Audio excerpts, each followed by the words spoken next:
Hey tubers, welcome back for another adventure. So there's this old shed near my property, and I put some stuff in here years and years ago. You guys could kind of see from the daylight streaming in through the roof that this shed is about done. Anyway, there's a few things I should get out of here before it completely falls in. Let me take a look. This place stinks. I mean, we're talking like mouse septic tank stinks. Like you fell into the septic tank and forgot to hold your breath. Stinks.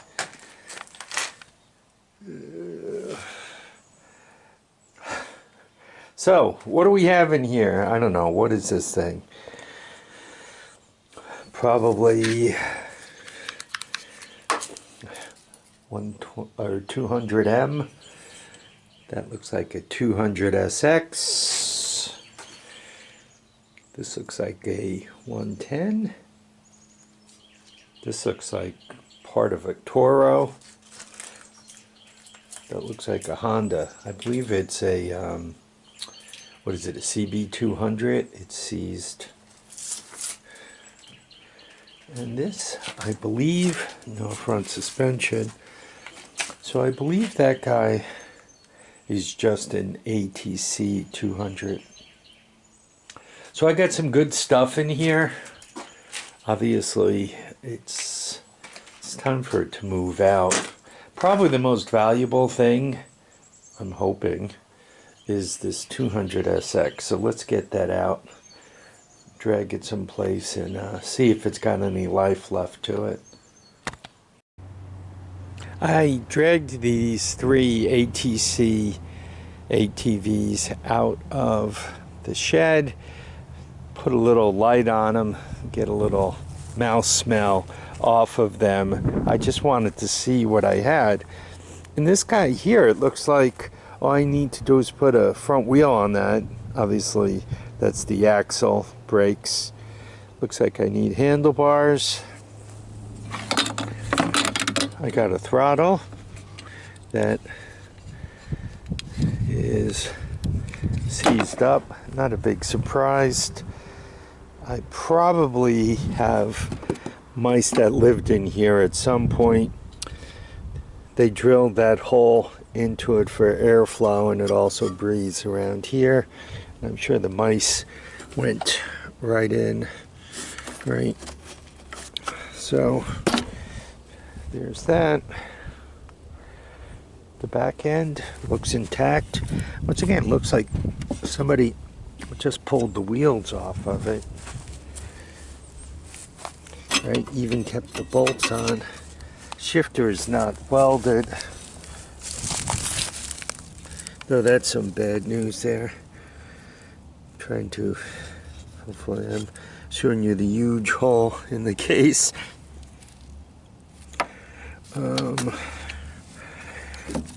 Shifter's intact, not welded, all good.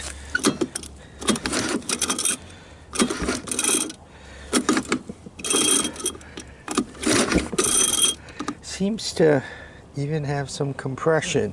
Obviously the wire harness is pretty trashed here. Right. I think this probably, I don't know, 82 vintage. What are we? Yeah, I'm not sure of the year. It says it's a 185S. Doesn't have front suspension. Front suspension is bowed back. So that's first of all. This thing actually has the potential, and even more than potential, this thing could theoretically come back to life and be ridden mostly intact. Then the Honda ATC110. Looks like an 83 vintage from the sticker I can see there. Bowed. Another one where things are seized up. Though the carburetor's here. Probably mice in there. looks like a lot of it's intact. Do we have an exhaust? Doesn't look... Oh, it does have an exhaust. Part of one anyway. Front back axles. And what do you have to say for yourself? Kind of has a little bit of compression. These, I call those horizontals because the piston moves in a horizontal direction. Generally speaking, Honda horizontals aren't loaded with horsepower, fresh and new from the factory, so it does have something. So it has potential to run. Seems that every one of these I get, the Honda 125, once again horizontal, or these 110s, they always seem to have some kind of blown up transmission. A lot of times it'll be first, then second or third, or second and third, fourth and fourth, all slip and make a clicking sound. So that seems to be very common with these. Makes it really hard to get a decent motor. A lot of times you buy a short block on eBay, and the guy who sells it to you is hoping that you never actually put it on anything and check it out, or at least you don't do that. Well, you could still get to him and ask for a refund, because a lot of times by the time you put the engines together and discover the transmission's blown up, there's not a lot you could do about it. All right, now the next one. So next up looks like a Honda TRX200SX. You guys know, one of my favorite bikes. It looks like somebody did a repaint on the frame.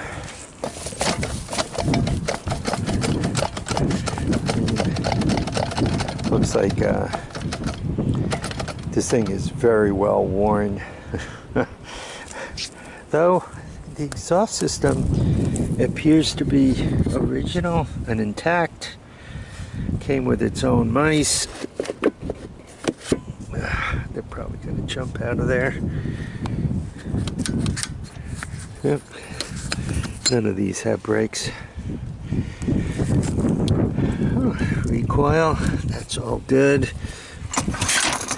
Oh, sounds like it has compression. Shifter's not welded. And as should be anticipated, when the rear end is missing or loose, it threw the chain and really tore up the case pretty bad here. I think you guys could see. Able to put my finger right in. I've had some luck patching these cases with JB Weld, the liquid stuff in 2 tubes. Not so much the stuff that comes and you mix 2 halves together as like clay putty. So this one too has the potential to run again. It turns over. Hopefully the transmission isn't blown up. If it is, it'll be the first. So neutral is there. Good, it went into gear. God, this thing still smells like mouse. You just got to get near it. So, how these end up? 25 years ago, I was making space down in the basement, and I put them in that shed, and the shed's in bad shape, and it's only a matter of time that somebody who actually owns the shed shows up and says, you know, the stuff in that shed is mine. They don't have ready access to it, but that wouldn't necessarily stop them from coming in and taking possession. So I figured it was ripe. It was time for me to get these out of there and figure out if they're alive or dead, and if I want to or if I can do anything with them.